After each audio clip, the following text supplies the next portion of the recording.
Hey,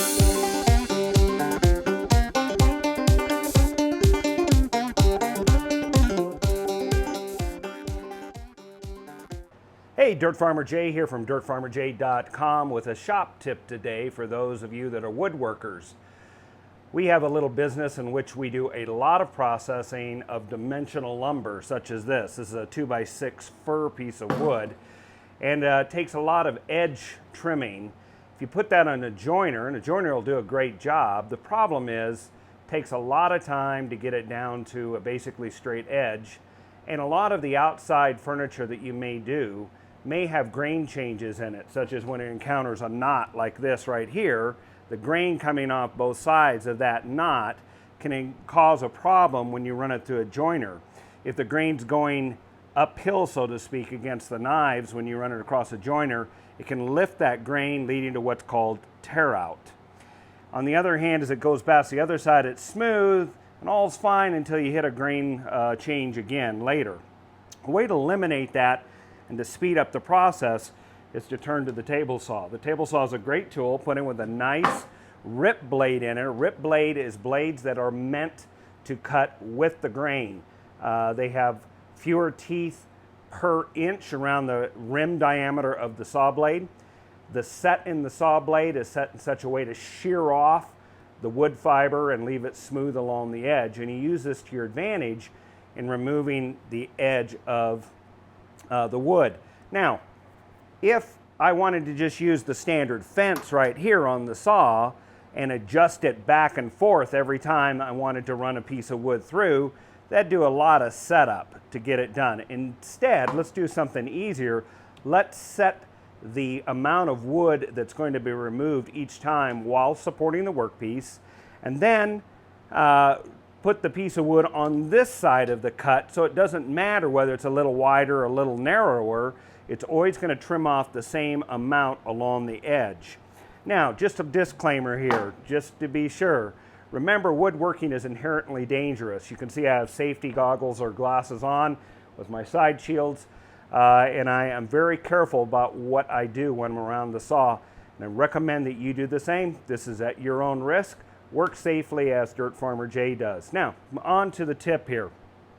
To get the blade in the saw to cut dependably where it needs to go each time to remove a predetermined amount of wood off the edge, you need a little jig. And I made a jig like this. This is just an auxiliary fence that gets clamped onto the edge of the saw of the fence here.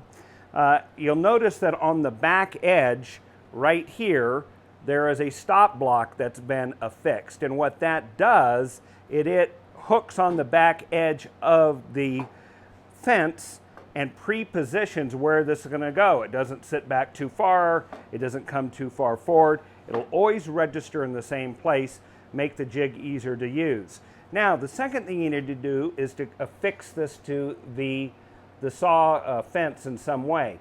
Now, you can use speed clamps. You can use woodworkers clamps. I like these little clamps. These happen to be sold by Rockler.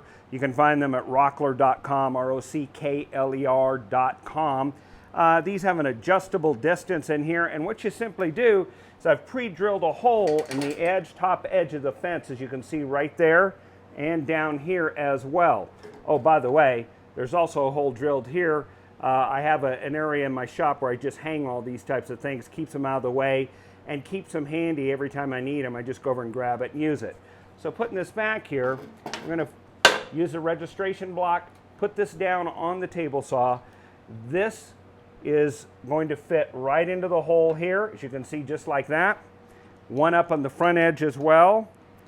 And the last time I used this, I screwed it down a little tight, so I need to open it. You can see they're sitting there like that. And then you simply go ahead and moderately tighten them. No need to really wrench them down. You're simply firmly attaching them to the fence. If you over tighten them too, they're going to distort slightly. You don't need to do that. Now you can see it's firmly affixed here. Now, I'll show you this in a close-up photo here now. But one of the things that makes this work is the distance in front, or the distance that the fence is set to the side of the blade, is exactly the width of the saw blade itself, as seen right here. Here's the saw blade. In front of the saw blade in this area here, the fence is riding on the inside edge of the saw teeth.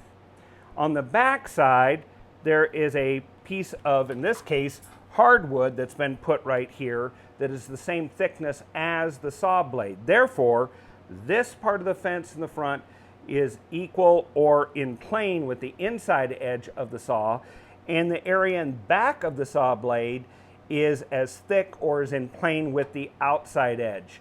And the reason for that, as we run the wood through the saw, it's going to remove one thickness of the saw blade, and as it passes the saw blade, it's got to be supported. Otherwise, the piece of wood's going to dive on the back and dish out the piece of wood.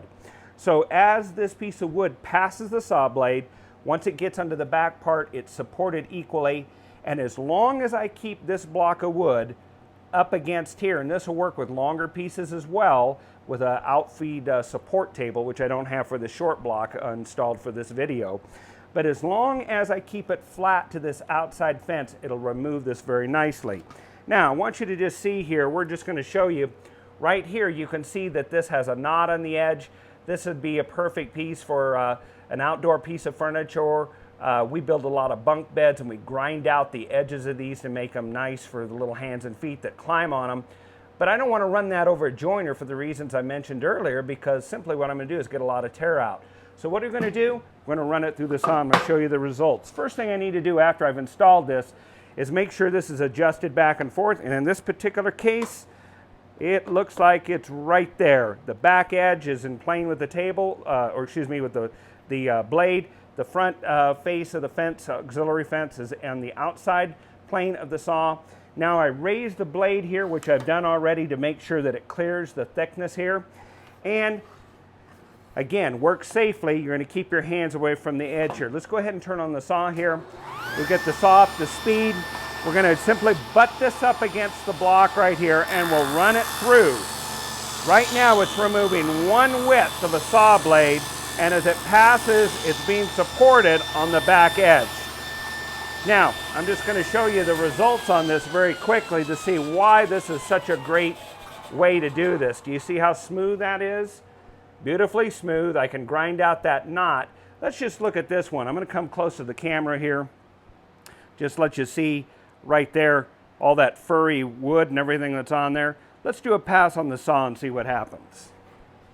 All right, here we go. Again, taking on one width of the saw blade, back edge is supported.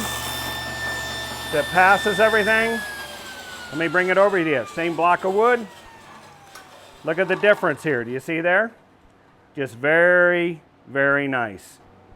I hope you found this tip to be very helpful to you. If you liked it, please like the video on our YouTube channel. Better yet, subscribe so we can send you these great tips from time to time.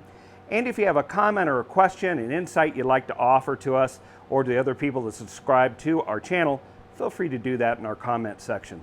Until the next time, I'm Dirt Farmer Jay from dirtfarmerjay.com.